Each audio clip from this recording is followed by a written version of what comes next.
I started making music when I was 17, and I'd been in a few local groups, vocal groups actually.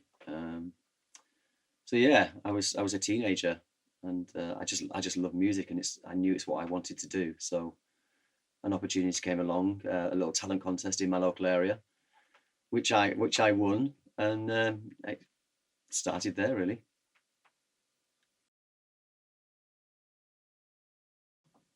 Yeah, it was a pretty magical story. I was socializing in the Abbey Road bar.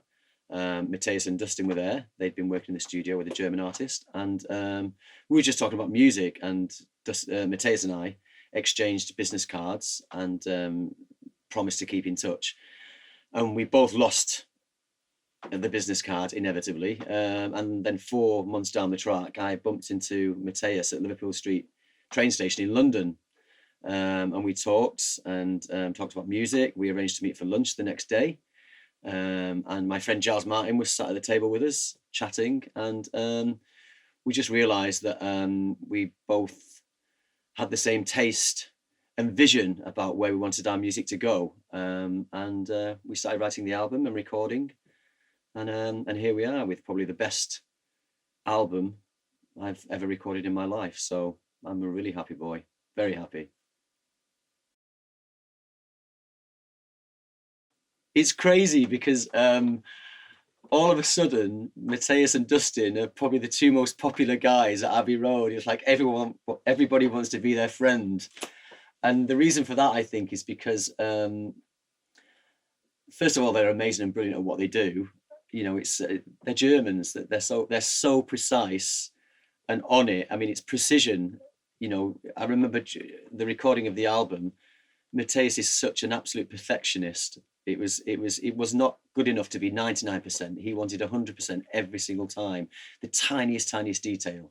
So having the guys here has been an amazing experience, and everyone at the studio is in love with them. What's going on?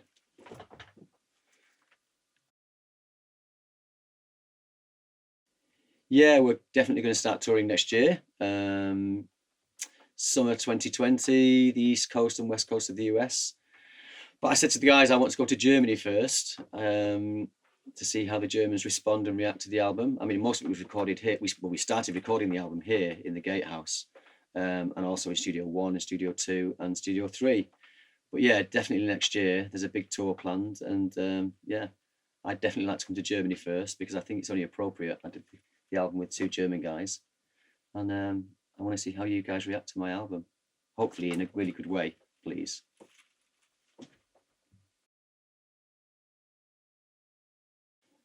Well, it's a 12-track album to start with, and it's a combination of genres, I guess, soul and jazz, New York jazz, and some pop, but classic pop.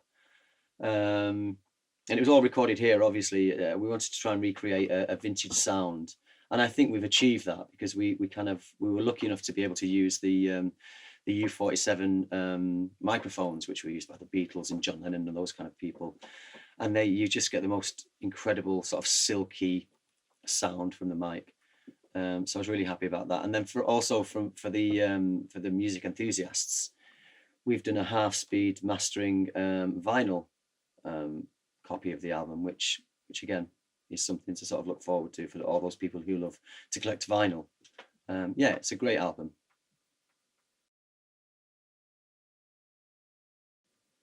What do I like? Well, it's first of all, it's Abbey Road, so what's not to like? The studios are immense and amazing. The people are incredible. Actually, it's genuinely got a family dynamic and atmosphere about it. Like I said before, already most people in the studios have fallen in love with Matthias and Dustin. So everyone's so friendly, and yeah, massive support, I guess, as well. We've had huge support from everybody, so it's been a great journey, and long may it continue.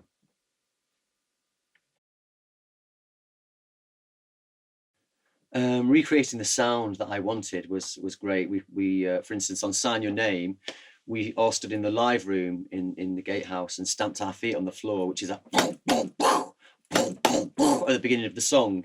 And No Way Out, we did a 24-hour session recording session for No Way Out, which was brilliant, very tiring, which is kind of like, in Studio 3 also.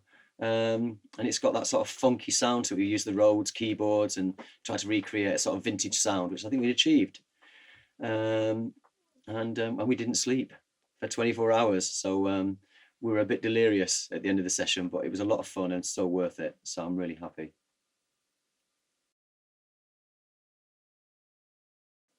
How do I write my songs? Well, obviously, it's all based on personal experience. Sometimes I'll come up with a title, or more often than not, the chorus.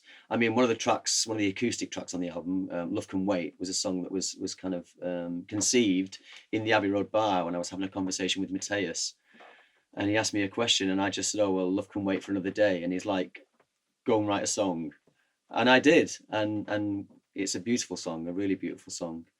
So yeah, I guess it's all, like I said, based on personal experience. But yeah, more often than not, I start with the chorus and then take it to Dustin, and he works on it, creates more of a melody, and yeah, a song is born.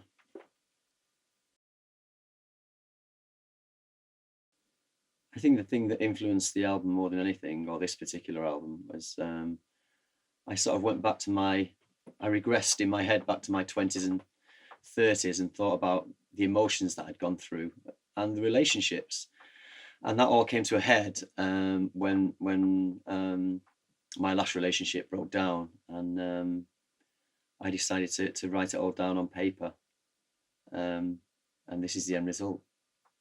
So it's kind of a combination of, I guess, 20 years of going in and out of relationships and emotions and the thing we all go through, the thing we all experience. So yeah,